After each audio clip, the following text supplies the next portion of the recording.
Hello everyone, I welcome you to my channel. My name is Dishu Mehta और आपका मेरे channel में स्वागत है। हम स्टार्ट करेंगे आज क्लास 9th का चैप्टर नंबर 7 ट्राइंगल्स। आज उसका इंट्रोडक्शन वीडियो बनाऊंगा मतलब। आओ देखते हैं जरा ट्राइंगल्स क्या है। ट्राइंगल क्या है? It is a close shape with three sides.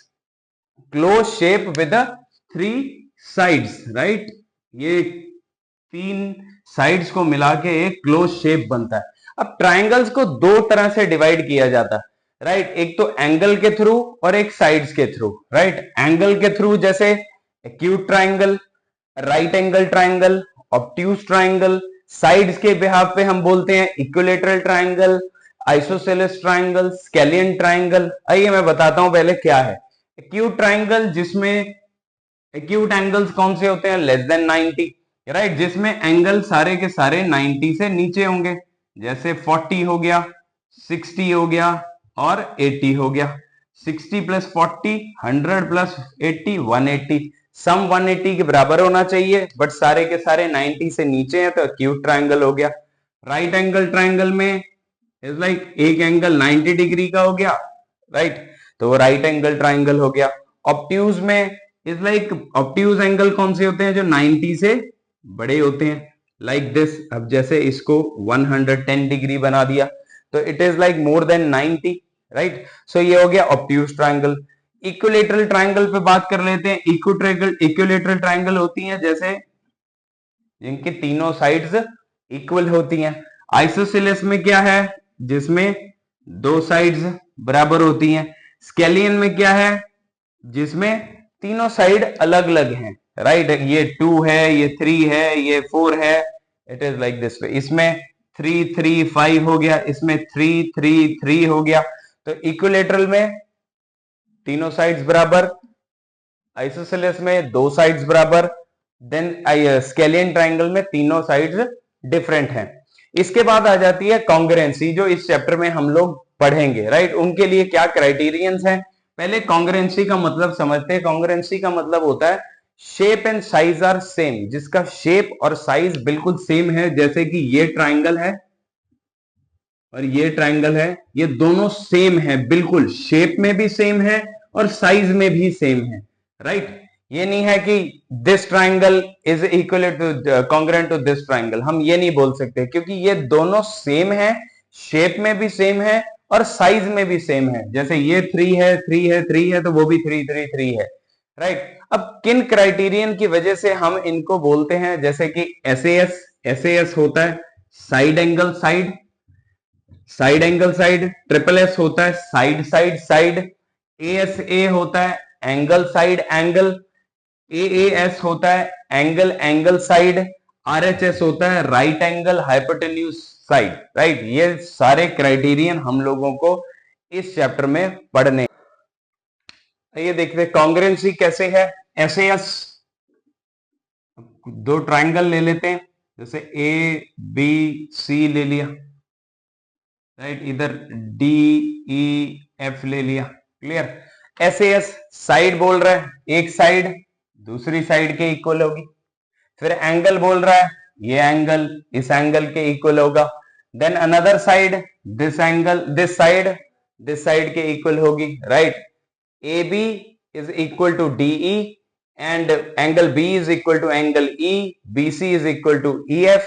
तो साइड एंगल साइड, ये दो साइड्स के बीच का एंगल, तो हमारे पास ट्राइंगल क्या हो जाएगा? Triangle A B C is congruent to triangle D E F, correct. Second ले लेते हैं S S S. Second is like S S S, right. Same A B C D E F. अब इसमें ये side इसके, ये side इसके, ये साइड इसके, right. A B is equal to DE, A C is equal to D F, B C is equal to E F. तो यहाँ पे ट्राइंगल क्या हो जाएगी? कॉन्ग्रुएंस हो जाएगी। मैंने इसलिए नाम सेम ले लिया कि ये आप लोगों को समझ आता रहेगा। थर्ड बोल रहा है angle side angle. Angle side angle में इज लाइक, फिर बना लेते हैं same triangle A B C D E F. और ये हमारी कौन सी प्रॉपर्टी है, ए एस ए। एंगल, एक एंगल ये ले लो, एक एंगल इसके इक्वल हो गया, angle A is equal to angle D. Side बोल रहा है ये वाली साइड ले लो, इस साइड के बराबर होगी। ये वाला एंगल ले लो, ये इस एंगल के बराबर हो गया, right. Angle A is equal to angle D, एक साइड कोई भी जो दो एंगल के बीच में है, A B is equal to D E, then angle B is equal to angle E, तो आपकी ट्राइंगल कॉन्ग्रुएंट हो जाएंगी। Triangle A B C is congruent to triangle D E F. इसके बाद कौन सी प्रॉपर्टी है, A A S. A A S, fourth property हमारे पास कौन सी है, A A S, angle angle side. फिर सेम ट्राइंगल ले लेते हैं, A B C D E F. अब यहाँ पे एंगल एंगल बोल रहा है, ये वाला एंगल इक्वल टू ये this angle equal to this angle, या तो ये साइड होगी या ये साइड हो जाएगी। ये angle A is equal to angle D, angle B is equal to angle E, A C is equal to D F. So ये हमारा क्राइटेरियन फुलफिल करता है, A A S, angle angle side, तो triangle हमारी congruent हो जाएंगी। Last हमारा fifth, इस क्राइटेरियन को समझने के लिए आरएचएस। अब आरएचएस में हम लोगों को पता है इसका नाम राइट एंगल हाइपोटेन्यूज साइड। अब एक एंगल इसमें 90 डिग्री हो गया, हाइपोटेन्यूज होना चाहिए, हाइपोटेन्यूज हमें पता है 90 डिग्री के सामने होती है जो, राइट। और कोई भी साइड हो सकती है, ये या ये, तो हम ये ले लेते हैं, ये इसके बराबर हो जाएगी। तो ये A B C D E F. अब यहाँ पे देख सकते हैं angle B is equal to angle E, हम लिखेंगे each 90 degree.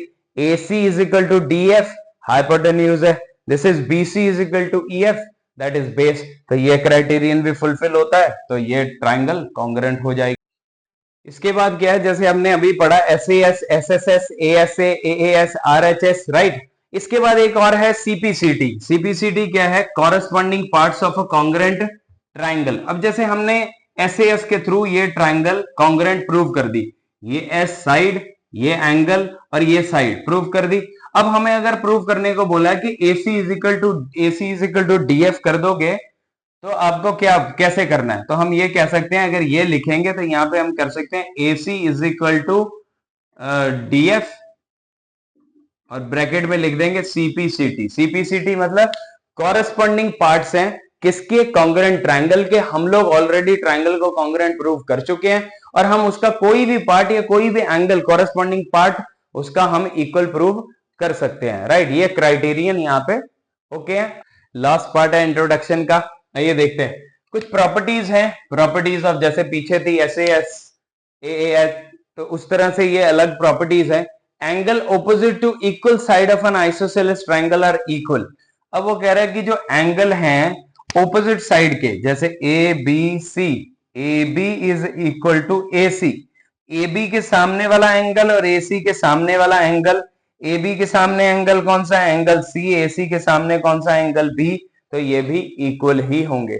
Side opposite to equal angles of a triangle are equal. अब जैसे ये एंगल ABC ट्राइंगल है, angle B is equal to angle C दिया हुआ, B के सामने कौन सी साइड है, AC, C के सामने कौन सी है, AB। अगर एंगल इक्वल है तो उनके ऑपोजिट साइड्स भी इक्वल होंगे। Angle opposite to the longer side is large in value, right. जो एंगल है, angle opposite to the longer side यहाँ पे हम देख सकते हैं 5 है, 4 है, 3 है, तो यहाँ पे सबसे बड़ी साइड कौन सी है, CB, दैट इज 5। इसके सामने वाला जो एंगल होगा वो सबसे बड़ा एंगल होगा, छोटी साइड के जो सामने वाला होगा वो सबसे छोटा एंगल होगा। Same side opposite to large angle is larger in value. अब एंगल बड़ा है तो उसके सामने वाली साइड बड़ी होगी, मतलब एंगल A इज 110, तो CB का वैल्यू सबसे बड़ा होगा। अब यहाँ पे 30 है B, तो B के सामने है AC, तो AC का वैल्यू होगा सबसे छोटा। तो यहाँ पे इंट्रोडक्शन को करते हैं खत्म। आई होप आप लोगों को समझ आ गया होगा। अगले वीडियो में मिलते हैं, एक्सरसाइज स्टार्ट करेंगे। Like and subscribe. Thank you.